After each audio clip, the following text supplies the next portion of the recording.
Curtis Kelly, plus connu sous le nom de Earthquake Kelly ou Terremoto Kelly, a eu une vie marquée par des expériences extraordinaires mêlant le monde de la boxe, de la sorcellerie et du vaudou. Son histoire est entourée d'une série d'événements et de transformations qui l'ont conduit à un affrontement avec des forces surnaturelles, un chemin de découverte de soi et de rédemption que peu de gens auraient pu imaginer.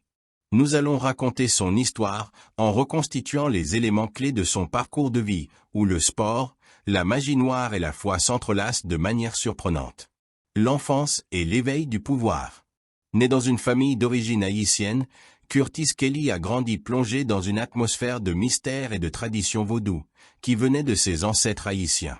Selon Curtis lui-même, cet ancêtre avait affronté une malédiction qui avait ravagé ses récoltes, et dans une tentative d'échapper à cette calamité, il avait déménagé aux États-Unis. Cet héritage, cependant, allait avoir un grand impact sur la vie de Curtis, quelque chose qu'il ne comprendrait que plus tard.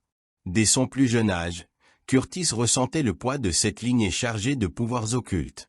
À l'âge de 5 ans, il a été témoin de sa grand-mère utilisant le vaudou pour tuer un homme avec un sortilège. Le pouvoir surnaturel qu'il a vu à ce moment-là l'a profondément fasciné. Les paroles prononcées par sa grand-mère ont suffi à abattre l'homme, un événement qui a marqué l'esprit jeune de Curtis, le poussant à désirer ce type de pouvoir pour lui-même. Il est devenu obsédé et a rapidement commencé à expérimenter le vaudou par ses propres moyens. Au fur et à mesure que son enfance se déroulait, Curtis a vécu des expériences qui semblaient transcender la réalité. Il a développé des capacités lui permettant de faire des choses hors du commun. Il affirmait être capable de jeter des malédictions, de communiquer avec des esprits maléfiques et même de sortir de son corps à volonté, traversant ainsi le plan physique. Ces pratiques l'ont de plus en plus impliqué dans un monde de ténèbres et de domination du mal, qui commençait à façonner son identité. La mort et le voyage en enfer. La vie de Curtis Kelly a pris un tournant encore plus dramatique lorsqu'il est mort soudainement et a, comme il le décrit lui-même, été emmené en enfer. Selon son propre récit, il a été témoin d'horreurs indescriptibles, des choses que même les mots ne peuvent pas décrire complètement. L'enfer, avec ses tourments et ses paysages effrayants, a marqué un tournant dans sa vie, mais, à sa grande surprise, il n'y est pas resté. Contrairement à ce que beaucoup auraient pu imaginer, Curtis n'a pas été simplement consumé par la mort et la souffrance éternelle. Il a été ramené à la vie, et l'expérience qu'il a vécue en enfer lui a donné une perception plus claire du but divin de sa vie. Quelque chose l'avait sauvé, et il croyait qu'il y avait une raison bien plus grande pour son existence. C'est cette expérience qui allait le pousser à changer de vie, bien que les démons et la tentation continuent à suivre ses pas. Le chemin de la boxe et le nom Earthquake. Avant d'être connu sous le nom de Terremoto Kelly, Curtis était un jeune déterminé, et la boxe a été l'un des domaines dans lesquels il a décidé de se distinguer.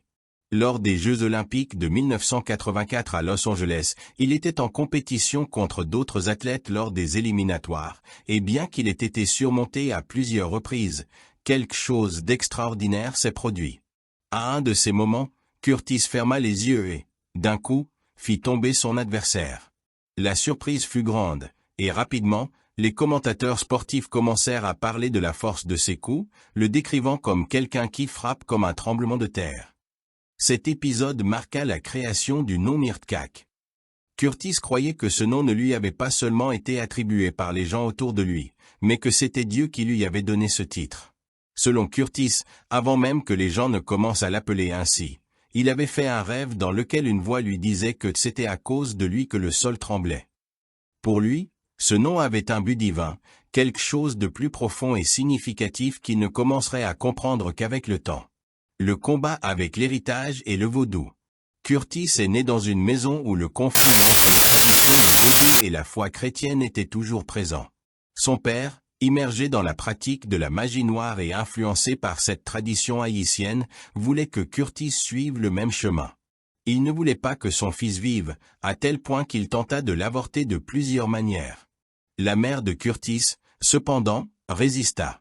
Elle, chrétienne pentecôtiste, raconta qu'une force surnaturelle l'empêcha de poursuivre l'avortement.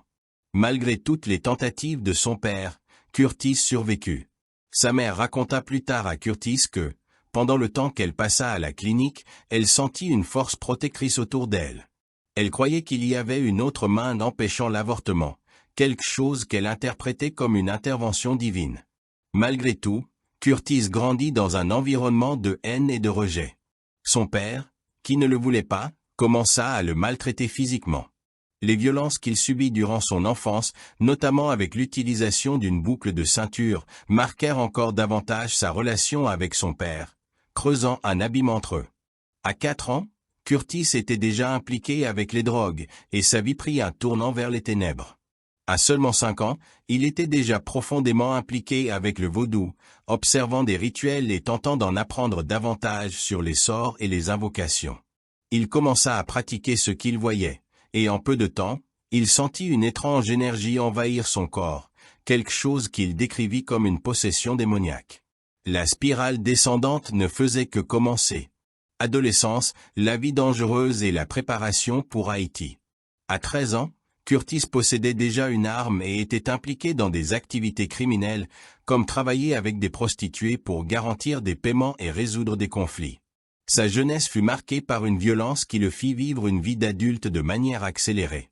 Mais le tournant le plus significatif fut lorsque son père, dans une tentative de le façonner selon les traditions familiales, apporta une sorcière pour être sa mentor. Cette sorcière, selon Curtis, lui révéla un secret sur ses origines. Il était descendant d'une lignée haïtienne destinée à contrôler le peuple haïtien avec le pouvoir du vaudou. Elle le prépara à être envoyé en Haïti et formé sous la tutelle de Papa Doc Duvalier, le président du pays, dans le but de l'utiliser comme un instrument pour dominer la population par l'occultisme. À cette époque, Curtis accepta ce destin avec enthousiasme, impatient de découvrir davantage sur les pouvoirs occultes à sa disposition. Les séances d'entraînement avec la sorcière se déroulaient principalement la nuit, pendant ce qu'elle appelait l'heure enchantée, la période entre minuit et 3 ou 4 heures du matin. C'est à ce moment-là que Curtis apprit les noms des démons et les sorts les plus puissants, qu'il pourrait utiliser pour invoquer le mal et réaliser des rituels de destruction. La vie de Curtis Kelly a été un témoignage de surpassement, mais aussi d'un combat constant entre le bien et le mal. Son histoire est un voyage de découverte de soi qui s'entrelace avec des forces surnaturelles, des choix difficiles et une quête de rédemption. La malédiction qui l'a accompagné tout au long de sa vie a finalement été confrontée par une intervention divine, qui l'a éloigné du gouffre des ténèbres et l'a guidé vers un nouveau but. Ceci n'est que le début du voyage de Curtis Kelly, l'homme qui a défié les pouvoirs du mal et s'est élevé pour trouver sa véritable mission. Curtis Kelly, dans son récit, révèle une partie de sa vie qui mêle le mysticisme du vaudou à ses propres expériences d'immersion dans les pratiques occultes. Comme il le décrit, la relation entre les chiffres et le vaudou a une profondeur symbolique, reflétant un parallèle déformé avec les pratiques spirituelles chrétiennes. Pour les adeptes de cette tradition, les chiffres ne sont pas simplement des symboles ordinaires, mais possèdent un pouvoir spirituel profond, une force qui est manipulée pour contrôler et influencer les gens. Et comme Kelly le rapporte, le chiffre 7, en particulier, porte une connotation spéciale, étant considéré comme sacré et, en même temps, une clé pour le domaine spirituel. Le chiffre 7 est le choix pour Haïti. Le chiffre 7 possède une signification biblique profonde, associée à la perfection et à l'accomplissement des plans de Dieu. Cependant, dans le monde du vaudou, il est utilisé de manière perverse, comme une forme de s'opposer à la spiritualité chrétienne. Curtis Kelly, en tant que 7e enfant de sa famille, a été identifié par les praticiens du vaudou comme quelqu'un possédant un rôle fondamental dans ce schéma, comme un élu destiné à jouer un rôle au sein des forces des ténèbres. Il deviendrait un pion puissant dans le grand jeu de contrôle spirituel que ses mentors souhaitaient orchestrer. Le fait que Curtis soit le 7e enfant faisait de lui une cible pour les pratiquants du vaudou. Pour eux, il n'était pas simplement un jeune homme de plus, il était vu comme quelqu'un avec un destin tragique, destiné à agir comme un agent du mal. Le choix de Curtis n'était pas simplement le fruit du hasard. En Haïti, la figure de Papa Doc Duvalier, le président du pays à l'époque, était liée à un régime de terreur, mais aussi à un culte de la personnalité qui impliquait l'utilisation de rituels vaudous pour consolider le pouvoir. Duvalier utilisait le vaudou pour contrôler les masses et maintenir son emprise sur le pays, et Curtis serait un élément clé de ce jeu de pouvoir. Lorsque Curtis a été choisi pour être emmené en Haïti, ce n'était pas seulement un voyage physique, mais un voyage spirituel qui le mènerait à devenir une figure au sein de ce monde sombre. Comme il le raconte lui-même, sa volonté d'entreprendre ce voyage était fortement motivée par l'attraction pour le pouvoir et la promesse de richesse. Encore jeune, Curtis avait été séduit par l'idée de contrôler les gens, de manipuler des destins, de diriger des forces au-delà de la portée des mortels. La préparation pour le voyage en Haïti. Le plan pour envoyer Curtis en Haïti était orchestré avec grand soin. Son père, fervent pratiquant du vaudou, et la sorcière, qui serait sa mentor, se chargèrent de préparer les valises de Curtis pour le voyage. Ils prévoyaient de l'emmener à Manhattan, d'où il embarquerait sur un bateau à destination de Port-au-Prince, la capitale d'Haïti. Curtis, comme un enfant, a été complètement séduit par l'idée du pouvoir qu'il pourrait acquérir en Haïti. Il ne pensait pas aux implications spirituelles ou morales de son voyage. Ce qui l'attirait étaient les promesses de pouvoir, de contrôle et de richesse. L'idée d'être dans un environnement où il pourrait apprendre les secrets les plus obscurs du vaudou et étendre son influence sur les gens était irrésistible. La sorcière promettait à Curtis un cours gratuit dans Haïti, où il apprendrait à manipuler les forces surnaturelles. Le cours était en réalité une formation pour devenir un agent du mal, pour apprendre à invoquer des esprits, contrôler les gens et même détruire les ennemis. Pour Curtis, cela représentait plus qu'une simple opportunité, c'était la chance de devenir quelqu'un d'important, d'occuper une position de pouvoir et de respect parmi ceux qui pratiquaient le vaudou en Haïti. Ce qu'il ne savait pas, c'était qu'en acceptant ce voyage, il s'engageait sur un chemin qui le conduirait à un affrontement direct avec les forces spirituelles du mal, des forces qui ne seraient pas aussi faciles à contrôler qu'il l'imaginait. Et, plus important encore, il était sur le point de faire face à un dilemme existentiel qui défierait ses propres croyances et sa compréhension de la vie, de la mort et du but de son existence. Le combat intérieur et l'intervention divine. Bien que Curtis fût enthousiasmé par l'idée de devenir un maître du vaudou et de contrôler les vies des autres, sa mère priait constamment pour lui, demandant la protection de Dieu. Elle savait que son fils était entraîné sur un chemin dangereux, un chemin qui pourrait ruiner son âme. Mais, malgré ses prières, Curtis ressentait une attraction irrésistible pour ce pouvoir. Il était immergé dans un monde où le vaudou semblait lui offrir tout ce qu'il désirait: pouvoir, respect, et la capacité de faire en sorte que les autres le craignent et lui obéissent. La présence de sa mère, qui priait sans cesse pour lui, contrastait avec l'obscurité qui l'entourait. Sa foi était une force silencieuse, mais puissante.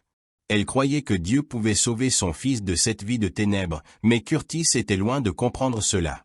Son esprit était envahi par l'illusion que le pouvoir qu'il recherchait le rendrait invincible, et qu'il pourrait modeler son destin à sa propre volonté. C'est dans ce contexte que l'intervention divine devint de plus en plus évidente. Bien que Curtis fût sur le point de se rendre en Haïti, un événement qui aurait pu changer sa vie à jamais, Dieu avait d'autres plans pour lui. Curtis ne savait pas, mais quelque chose de plus grand était en action, quelque chose qu'il ne commencerait à comprendre que plus tard, lorsque les plans de Dieu pour sa vie se révéleraient de manière profonde et transformatrice. L'histoire de Curtis Kelly est une combinaison de tragédie et d'espoir. Son enfance a été marquée par une profonde implication avec les forces des ténèbres, le vaudou et la promesse de pouvoir. Mais son histoire est aussi un témoignage de la manière dont la grâce divine peut intervenir, même dans les circonstances les plus sombres. Le voyage de Curtis vers Haïti, la préparation pour devenir un instrument des forces maléfiques, a été interrompu par quelque chose de bien plus puissant qu'il n'aurait pu imaginer. Son histoire de rédemption était encore à venir, mais avant cela, il devrait affronter les fantômes de son passé et les démons intérieurs qui l'avaient conduit si loin. Ce combat le conduirait à une rencontre transformatrice avec la vérité et, finalement, à la libération d'un destin qui semblait irréversible. L'intervention divine et la protection surnaturelle. Au moment le plus critique de sa vie, lorsque Curtis était sur le point de se rendre en Haïti pour servir les pouvoirs du vaudou, sa mère, une femme de foi, fut la clé de sa survie. Quand il a été retiré de chez lui pour être emmené au port d'où il embarquerait pour Haïti, quelque chose de surnaturel s'est produit. La sorcière qui le guidait et son père étaient sur le point de l'emmener.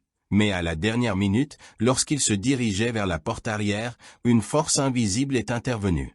Curtis décrit que, au moment où ils ont essayé de le forcer à partir, quelque chose de très grand les a effrayés, et, sans comprendre totalement ce qui s'était passé, la sorcière et son père se sont enfuis brusquement. Curtis croit que cette intervention a été la réponse aux prières de sa mère. La présence d'une force supérieure, qu'il pense être un ange envoyé par Dieu, a été suffisante pour les empêcher d'accomplir leur plan. Ce fut l'un des nombreux moments qu'il croirait, plus tard, être des preuves que l'amour et les prières de sa mère avaient un pouvoir au-delà de ce qu'il pouvait comprendre. La plongée dans le monde des ombres. Tout au long de sa jeunesse, Curtis a été de plus en plus attiré par les pratiques du vaudou et de l'occultisme. Il a développé des compétences impressionnantes, comme la capacité de projeter sa conscience hors de son corps, de traverser des objets et de contrôler des esprits. Quand il a senti que certains de ses amis s'éloignaient de lui en se convertissant, il s'est senti rejeté et a décidé d'agir contre eux. Dans un moment de colère, il a essayé d'envoyer des esprits maléfiques pour les maudire, mais en faisant cela, il a découvert qu'il n'avait aucun contrôle sur eux. Lorsqu'il a enquêté sur la raison, il a eu une vision terrifiante. Il a vu cet ange géant protégeant ses amis. Les anges étaient armés d'épées et les entouraient d'une manière telle que toute malveillance qu'ils tentaient de leur faire n'atteignait pas les amis. Cet événement a été l'un des premiers signes clairs pour Curtis qu'il existait des forces au-delà du pouvoir du mal, des forces qui protégeaient ceux qui l'essayaient de nuire. Pour lui, cela a été une expérience qui a commencé à changer sa vision du monde spirituel. La chute et la rencontre avec l'enfer. Le véritable tournant dans son histoire est survenu après que Curtis ait fait une overdose de drogue, un événement qui a failli lui coûter la vie. Il s'était livré à l'abus de substances et, en essayant de se saouler au point de se vanter devant ses amis et trafiquants, il a consommé un mélange mortel de cocaïne, de marijuana et de pilules puissantes. Cela a provoqué une overdose et son cœur s'est arrêté. Ses amis, désespérés, l'ont mis dans une voiture et ont tenté de le ramener chez lui. En chemin, il est mort. Lorsque Curtis est mort, il a été emmené en enfer, un endroit qu'il décrit comme horrible, rempli de tourments et de désespoir. Il a entendu des cris, vu des âmes être tourmentées et a été attaqué par des esprits maléfiques qui l'accusaient d'avoir travaillé pour eux toute sa vie. Il a ressenti la véritable misère et la souffrance éternelle, une sensation de désespoir total et de solitude. Mais, au milieu de cette obscurité, quelque chose d'extraordinaire s'est produit. Des mains de lumière sont descendues vers lui et l'ont saisi, le tirant hors de l'enfer. Même avec la résistance des esprits maléfiques, qui criaient qu'il leur appartenait et qu'ils ne pouvaient pas le laisser échapper, cette lumière divine était plus forte. Curtis a été sauvé des profondeurs de l'enfer et est retourné dans son corps. Il décrit l'expérience avec un mélange de gratitude et de confusion, ne sachant pas comment réagir à un salut aussi miraculeux. Le processus de rédemption. Après être retourné dans son corps, Curtis était faible et désorienté. Lorsqu'il a été remis dans la voiture, ses jambes étaient trop faibles pour marcher, et il a dû se traîner jusqu'à la maison de sa sœur. Bien qu'il fût encore profondément confus et déconcerté, il sentait que quelque chose avait changé en lui. La transformation de Curtis n'a pas été instantanée. Même après cette expérience de mort imminente et de résurrection, il a continué sa vie de crime et de vice. Son esprit était troublé, et il refusait d'accepter la vérité de ce qu'il avait vécu. Sa sœur a insisté pour qu'il aille à l'église, mais Curtis a résisté. Cependant, elle l'a convaincu d'y aller à nouveau, et c'est lors d'un culte que quelque chose de plus profond s'est produit. Pendant le culte, le prédicateur a appelé Curtis à s'avancer. Il a résisté, mais une voix intérieure qu'il n'avait jamais entendue auparavant l'a appelé, lui disant « Je t'aime, tu te souviens quand cet homme avait une arme sur ta tête et l'arme n'a pas tiré. C'était moi. Tu te souviens quand tu as failli mourir et je t'ai sauvé. C'est moi qui t'ai épargné. » Cette voix a été le catalyseur de la véritable transformation spirituelle de Curtis. Quand il s'est avancé, le prédicateur l'a surpris en racontant son histoire de vie en détail, comme s'il avait été là avec lui, assistant à tous les moments difficiles et tortueux de son existence. Curtis, perplexe, a demandé au prédicateur comment il savait tout cela, et la réponse a été claire. Dieu m'a dit. L'héritage de Curtis Kelly. La rédemption de Curtis Kelly est, à bien des égards, un témoignage que même les plus grands pécheurs peuvent être atteints par la grâce de Dieu.